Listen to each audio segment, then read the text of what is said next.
আপনজন মারা গেলে, প্রিয় জিনিস হারাই গেলে মনে কষ্ট লাগে কি লাগে না?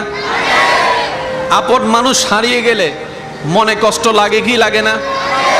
যখন হারিয়ে যায় তখন কি আর ভালো কথাও শুনতে ভালো লাগে? যখন হারিয়ে যায় তখন উপদেশ বাণী শুনতে কি ভালো লাগে? দেখবেন প্রিয় যখন মারা যায়,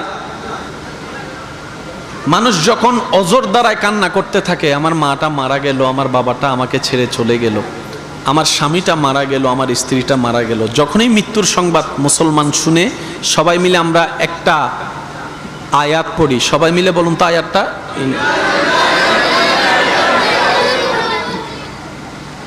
এতগুলো আয়াত থাকতে আল্লাহ আমাদেরকে এটা কেন পড়তে দিলেন?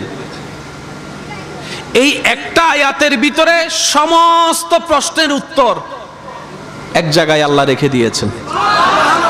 একটু মনোযোগ চাচ্ছি। স্বামীর মৃত্যুতে স্ত্রী পড়ে ইন্না লিল্লাহি ওয়া ইন্না ইলাইহি রাজিউন। স্ত্রীর মৃত্যুর খবর শুনে স্বামী পড়ে ইন্না লিল্লাহি ওয়া ইন্না ইলাইহি রাজিউন। একই কথা সন্তানের মৃত্যুতে মা বাবার মুখে, মা বাবার মৃত্যুর খবরে সন্তানের মুখে কথা বলেন, ঠিক কিনা?